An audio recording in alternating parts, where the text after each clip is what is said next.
Chers amis, bonjour et bienvenue encore une fois cette semaine, ce dimanche, ce week-end sur les ondes de Salaz FM pour être à l'affût de tout ce qui se passe dans votre vie et continuer notre chemin vers Noël puisque nous sommes dans cette émission 3 fois Saint.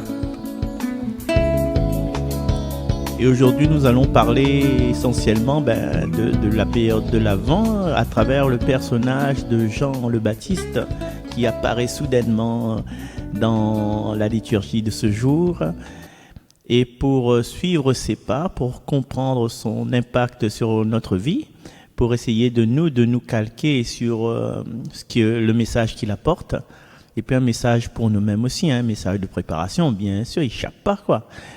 Je vous propose d'écouter Expédie James Tagnan qui va nous lire cette bonne nouvelle dans le livre de Saint Marc, au premier chapitre, début de l'évangile de Saint Marc.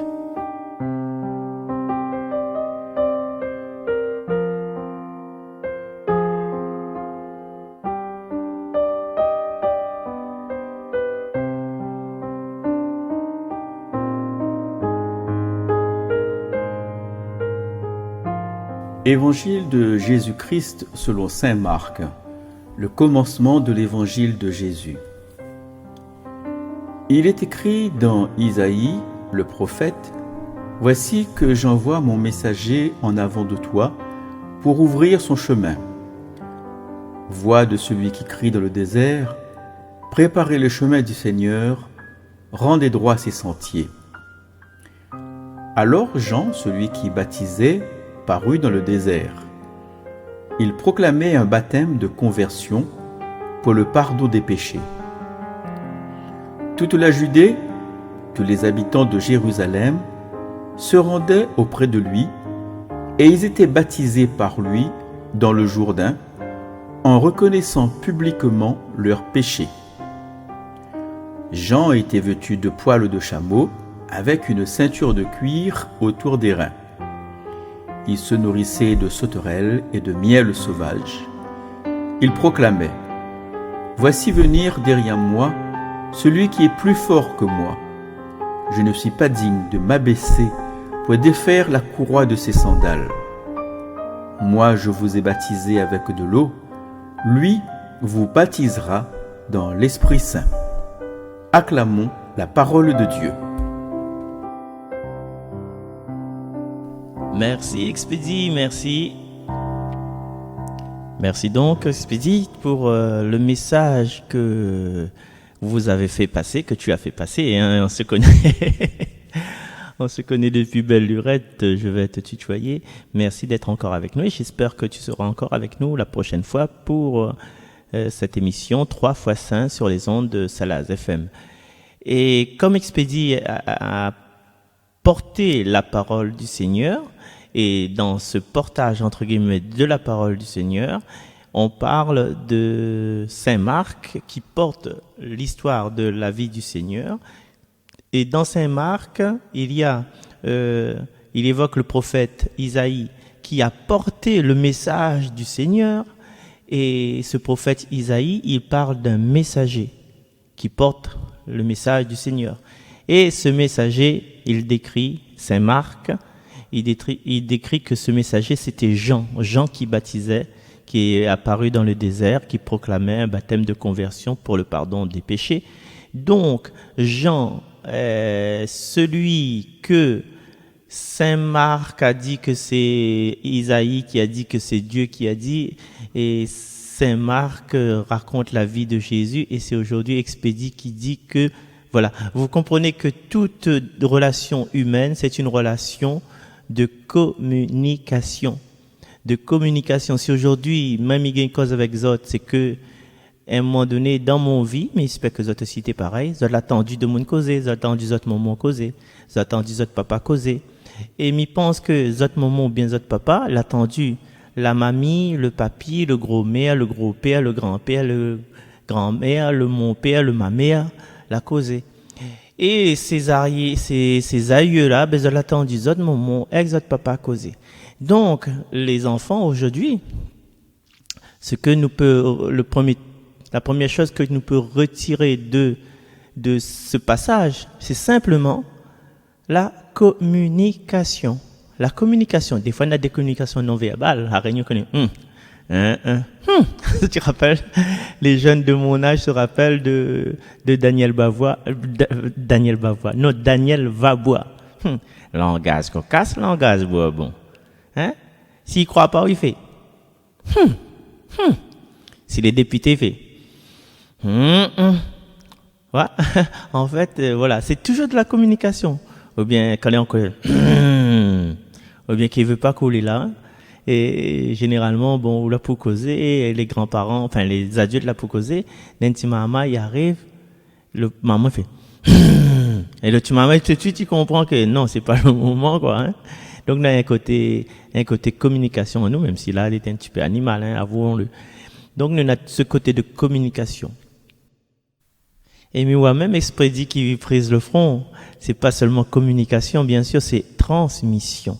Et chacun de nous, baptisé, confirmé, parle du baptême aussi dans les Écritures, baptisé, confirmé, nous devient prêtre, prophète et roi. Roi qui règne sur nos vies, roi qui met un peu de l'ordre quand dans notre vie les bousculer, dans la vie des autres. Prêtre, c'est être serviteur, quoi. Serviteur de Dieu, quoi. Serviteur de Dieu, c'est de transformer les volontés de Dieu que nous reçoit, que nous pense, de transformer dans nos gestes, ne pas de mal parler, ne pas prendre toute la place. Mais Dieu se fait discret, tu vois, et nous aussi nous devons quelquefois nous faire discret. Prophète, c'est de proclamer cette parole. Comme Gabriel, l'ange Gabriel, apporte la bonne nouvelle à Marie, qu'elle sera la mère du Sauveur, bien aussi, il faut nous essayer de porter des bonnes nouvelles. Et une bonne nouvelle, c'est que nous le chant de Noël Colombier. Écoutez les amis, la bonne nouvelle. C'est quoi la bonne nouvelle? Vous êtes aimés de Dieu. Vous êtes aimés de Dieu. Et voilà, cette bonne nouvelle, c'est ça. Si nous les aimés de Dieu, il veut dire que nous l'avons reçu de l'amour. Et si nous l'avons reçu de l'amour, il faudra que nous donne de l'amour. Quand nous peut, mais quand il donne de l'amour, là, pas besoin, donne de l'amour et puis rouvre les bras comme un monde qui sera mangé par les corbeaux et le renard. Hein. C'est pas seulement une fable, hein, le manger par les corbeaux et le renard, c'est peut-être une réalité. Des fois qu'on est trop bon, je connais l'expression trop bon, trop CON.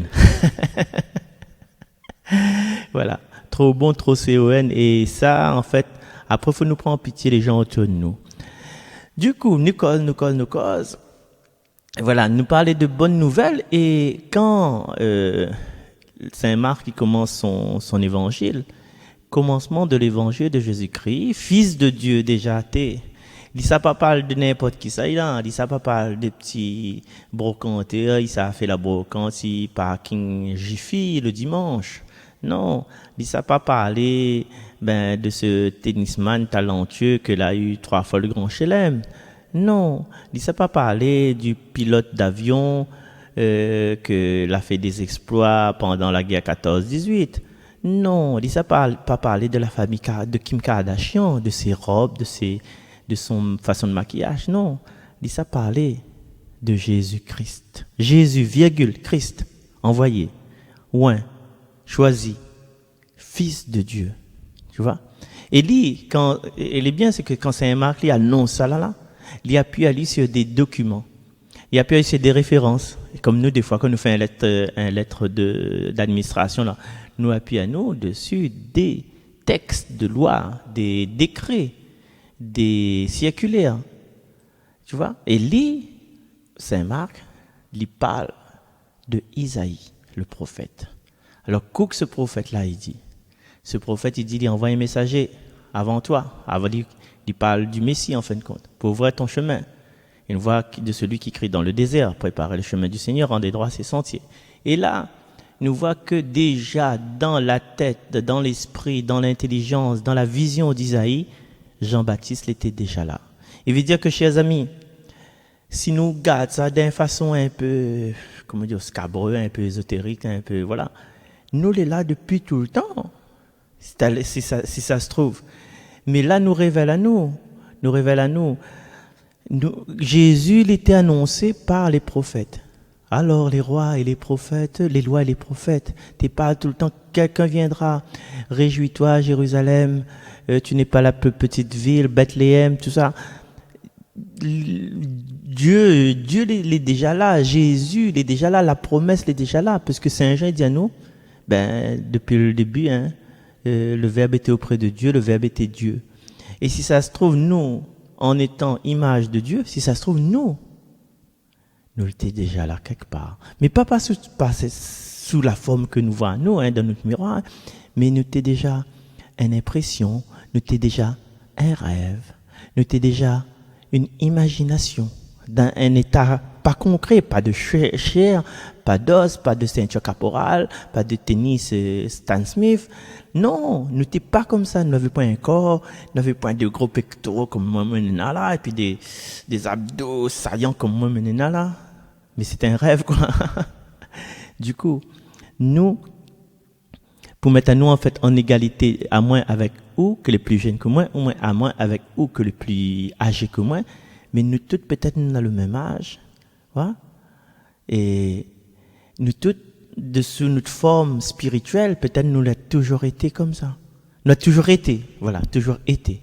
Et du coup, nous pouvons revenir sur une notion que peut-être nous l'a mal compris, en fait, la notion de réincarnation. Nous l'a mal compris parce que nous l'apprenons, cette réincarnation, dans le prisme du Moyen-Âge, du New Age. Nous, la réincarnation, comme voilà, nous grandit, nous morts, nous rendons un fleur, un vache qui arrive, il mange la fleur, après le vache, il fait, voilà, il rejette par ses voies intestinales ce que il a mangé, voilà, il est dans les champs, et puis il arrive, il gars, il dit, t'as pas changé, quoi. Tu es pareil comme ton vivant. Non, c'est pas ça, en fait. Voilà. Nous n'avons un côté pas d'histoire qui se répète, mais de réincarnation, de purification dans l'histoire même de la Bible. Tu vois? Alors, Jean le Baptiste, certains, il compare Ali à Élie. Tu vois? La pose question. Es-tu celui qui doit venir?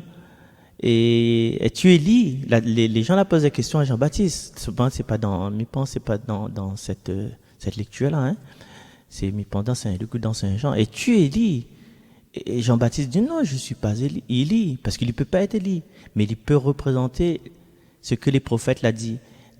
Élie va revenir pour ouvrir la porte au Messie, pour préparer le chemin du Messie. Et voilà. Le Messie toujours là, Élie toujours là. Et peut-être ça aussi, c'est une forme de réincarnation que nous avons du mal à comprendre. Mais quand il est trop mal à comprendre, là, il vaut mieux ne fait pas de grands débats dessus, parce que moi-même, ça explique à d'autres, explique à nous, hein, mais peut-être ne comprendra pas et puis nous va rejeter tout en bloc. Non, inquiète pas, mais il ne viendra pas dessus pour l'instant. Alors, ce qui est intéressant avec ce Jean-Baptiste-là, c'est que l'écrit dans le désert. Et mais que pas ces autres des artistes, ces autres jouent Kayam, bien Maloya, ou bien tout ça là. Et en ce moment, on a la Covid, et les bons spectacles d'humour, les un petit peu conditionnés, hein. Moi, je ne comprends pas comment on a des certains on y peut jouer, quoi. Bref, pas grave. Et là, il fait ça pas là, il cause exode, mais les autres les à la radio. Moi, les à la radio, les autres les chez autres. Donc, quand il cause, tu entends. Mais quand il écrit dans le désert, tu vois, qui ça y entend? Qui ça y entend qu'il écrit dans le désert? Qui ça n'est pas quel public n'est pas dans le désert? La point rien. Hein? Qui dit préparer le chemin du Seigneur, rendre droit ses sentiers. Qui ça lui dit ça? La point rien. Incho. Mais quand même, il y a quelque chose. Ah. Tu vois ça? Tu vois le message? Dans le désert, il y a le silence. Il y a le vent. Il y a le vide. Et pourquoi Jean-Baptiste, il est virtuel, à crier dans le désert? Parce qu'il ne connaît personne, il n'entend pas lire. Il n'entend pas lire directement. Mais sa voix est portée pour toute l'humanité et pour tous les temps. C'est-à-dire, quand il a crié dans le désert, préparer le chemin du Seigneur, là, il n'a pas crié rien en côté Béthanie, côté la vallée du Jourdain. Hein. Il veut dire qu'il a crié aussi pour nous, hommes d'aujourd'hui, femmes d'aujourd'hui, dans le siècle de Salazie. Préparez le chemin du Seigneur, rendez droit ses sentiers. Il veut dire que nous accueillons le Seigneur bientôt là. Nous accueillons sa nativité. Nous accueillons non seulement ça, nous accueillons aussi la fête qui va avec, le repas qui va avec. Et des fois, nous traquons, c'est ça. Quel cadeau ça donne marmaille, hein? Quel cadeau ça trouvé pour bonne marmaille. Que ça fait cuire. Et qui ça vient? On nous fait la liste. Nous prenons porc. Non, Ali mange pas porc. Nous prenons bœuf. Ah, non, ben, on dirait, ben, même s'il vient à la messe, on dirait, il est un petit peu mal bali. Ben, vaut mieux pas, parce que si nous ça prend un bœuf et puis nous connaît pas qui s'est fait de la cuisine, qui ça maille cuillère, vaut mieux nous prendre une affaire simple, vaut mieux nous prendre poulet. Voilà, d'accord, poulet ou bien dinde, une affaire comme ça. Ben, dinde pour Noël, ça se passe bien. C'est bon, nous prenons dinde. Et bien, profite aussi, nous prenons un petit peu cinéna, hein. Si ben, ils vendent à Cambuston là-bas, nous prenons un petit peu bichic frais, les bons, si ça. Ah ben pourquoi nous prendrait pas bichic? Nous mettre bichic, hein? Alors cinéna nous prend, si la pointe nous prend pas, ça c'est pour Noël, bichic frais, et si la pointe nous prend congelé. Et puis ben bichic dit un petit rougaillement. Mais s'il y a pas un rougaillement, pas grave, connais, Marcel l'a dit comme ça, il peut faire rougail avec des pommes granny, tu vois? Donc pour Noël nous avons ça. Tu vois les histoires. Je ferme la parenthèse. Pour Noël, nous avons tout ça. Préparer le chemin du Seigneur. Mais seulement alors, pour revenir dans les préparatifs de Noël, dis à nous, ben, où ça dans la messe? Est-ce que nous sommes à la messe le soir? Vaut mieux ça le soir, bien ça le lendemain. Mais là, il parle pas du tout de ça. Il parle manger, boire, amuser, qui ça DJ, qui ça amène la clé USB, que ça il mange, et qui ça amène la poubelle, quelle couleur il fait, rouge, blanc, voilà. Là, nous les comment? Prépare le chemin du Seigneur, veut dire non, prépare vraiment le chemin du Seigneur dans notre cœur. Dans notre cœur, comment ça accueille aller? Il reste un petit peu de temps devant cet accueil-là. Comment ça accueille le Seigneur qu'il est dans les yeux de camarades? Comment ça accueille le Seigneur qu'il est dans le regard de tes compagnes? Comment ça accueille le Seigneur qui cogne dans le cœur de tes enfants? C'est ça. Est-ce que vous êtes prêts à accueillir ce Seigneur-là? Est-ce que chaque jour de notre vie, nous les prêts à accueillir? Est-ce que nous préparons notre cœur? C'est pour ça Jean-Baptiste écrit dans le désert. C'est parce que pour que ce désert-là est tellement comme une cage de résonance à travers l'endroit et à travers le temps que cette parole-là, il pénètre à nous aujourd'hui. Hein? Qui ça l'a entendu aller? Il y en a quelqu'un qui a déjà entendu aller. Tu vois? Il y en a quelqu'un qui a déjà entendu aller. Et Jean-Baptiste, c'est quelqu'un un petit peu, voilà, un petit peu bizarre. Imagine un monde, pas si tu connais Rond-Point Tétin Cambuston, que tu as à ce moment en face pharmacie. Rond-Point à la côté de ça, la boutique Gabriel longtemps là. Hein? Gabriel sur une scène. Tu vois, c'est là même. Les Rond-Point Tétin. Et Tétin, c'est un monsieur, il est un peu SDF, mais seulement il pense qu'il est hyper intelligent, hein. Enfin, il a son intelligence à lui. Mais est-ce que vous savez écouter un monde comme ça? Est-ce que vous savez écouter un monde les habillé comme ça? Les un peu bizarre comme ça? Mais Jean-Baptiste, en fait, il est, d'apparence, ben, il est un peu bizarre, quoi. Ouais? Il est un peu bizarre, mais seulement, il y a des choses bien que les en lit. Il proclame, comme il dit ça, un baptême de conversion par le pardon des péchés. Il veut dire que, son aspect, là, nous pouvons imaginer, il y a un peu, hirsute, un peu maigre, parce que, tu fais un régime avec sauterelle sauvage, sauterelle avec de miel, sauterelle grillée. Mais, allez, nous fait un petit, pendant une semaine, allez, nous fait un petit cure de sauterelle. Les bons mamailles, vous êtes d'accord? Hein? Petit cure de sauterelle, avec miel sauvage. Là, pas de miel, il trouve dans le Forever, là, hein? Ça, c'est du miel domestiqué, ça. Un miel sauvage, il faut s'attraper, il fait pique à nous par les bonnes mouches à miel. Tu vois, un gars comme ça, en fait, il est un peu bizarre, en fait. Mais il pense que il te rayonne quelque chose de magnifique, de prenant, de prégnant. Et des fois, il y a des gens comme ça que il a besoin un semblant de reconnaissance. Il suffit qu'une personne, la partie où Jean-Baptiste dit, mais qu'est-ce que ça fait là? Il dit, ben non, mais fait le baptême de conversion par le pardon des péchés. Il dit, c'est quoi ça? Il dit, viens avec moi. Et puis, le gars a causé avec Jean-Baptiste a causé avec lui. Et le gars dit, waouh, le gars parti proclamer autour de lui, dit, maman, attends, si Jean-Baptiste ça, il a dit, moi, telle chose, telle manière, elle touche mon cœur. Encore une fois, il y a eu une communication entre les personnes là. Ah, Jean-Baptiste Pouté, ben, mais pas si ça tu connais les photos, je sais pas moi, les photos, les représentations de la Vierge Marie que les en bleu et que les en blanc. Ne me parle pas des visions de Sainte Brigitte ou bien voilà de Maria Valtorta ou bien des saintes mystiques que l'a vu la scène, hein, que l'a vu la scène là-bas à l'époque, hein, par l'Esprit Saint. Mais me parle, est-ce que autrement dans les évangiles l'avait décrit quelle voile, quelle couleur de la voile de Marie, quel type de chemise ou bien de tunique, juste une fois, hein, tunique sans couture, hein, tunique Jésus t'y porte, que ça, les autres personnes, quelles sandales les autres l'avaient. Mais étrangement, dans ce passage où il parle de Jean-Baptiste, il décrit comment il était vêtu. Poil de chameau. Poil de chameau. Aïe, aïe, aïe, aïe, aïe, aïe, aïe. Jean-Baptiste était vêtu de poil de chameau. Est-ce que l'avait... voilà. Je pense que c'était voilà, le cuir avec le cuir enfin pas chevelu, voilà, avec les poils dessus. Une ceinture de cuir autour des reins. Et là, il est décrit hein, entièrement. Hein, était vêtu de poils de chameau avec une ceinture de cuir autour des reins et se nourrissait de sauterelles et de miel sauvage. Déjà, le gars, il est peut-être un petit peu bizarre. On trouve le gars là dans le chemin un soir. Hein? Imagine au côté de l'église, là, où c'est un âge d'eau, là. Hein? L'église Salazie, centre. J'ai trouvé un gars comme ça, écrit à auditer, à nous baptiser, il plonge dans le jet d'eau, dans le bassin jet d'eau, là, il commence à faire un peu peur, mais finalement, voilà. Et c'est que c'est que les bizarres, enfin, c'est le message que nous pouvons voir, c'est pas forcément les gens que les habillent bizarrement, pas forcément que les gens ils mangent bizarrement, pas comme nous en fait, mais c'est pas forcément un ennemi, c'est pas forcément quelqu'un que nous devrions avoir une certaine animosité en fait. Le plus important, c'est ce qu'il dit. Et avant de prendre ce qu'il dit, moi, je propose aux autres d'écouter un petit coup Morgane Chaffre. Morgane Chaffre, notre chanteuse excellente, réputée du cirque de Salazie, qui va chanter le psaume pour nous. Fais-nous voir, Seigneur, ton amour et donne-nous ton salut.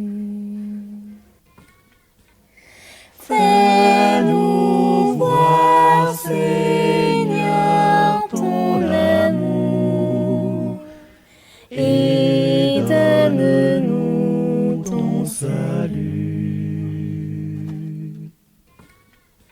J'écoute, que dirait le Seigneur Dieu? Ce qu'il dit, c'est la paix pour son peuple et ses fidèles. Son salut est proche de ceux qui le craignent, et la gloire habitera notre terre. Fais-nous voir, Seigneur, ton amour, et donne-nous ton salut. Amour et vérité se rencontrent, justice et paix s'empressent. La vérité germera de la terre, et du ciel se penchera la justice. Fais-nous voir, Seigneur, ton amour, et donne-nous ton salut. Le Seigneur donnera ses bienfaits, et notre terre donnera son fruit. La justice marchera devant lui, et ses pas traceront le chemin. Fais-nous voir, Seigneur, ton amour, et donne-nous ton salut.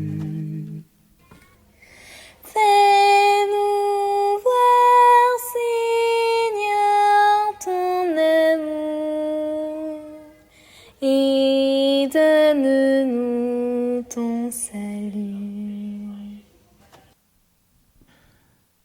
Merci Morgane, franchement, merci Morgane de nous avoir partagé le talent de ta voix. Franchement,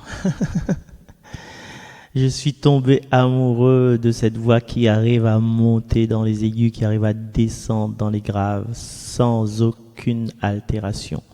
Et franchement, c'est un don du ciel. C'est un don du ciel. Il ne veut pas dire qu'il est parfait, hein, mais il veut dire que...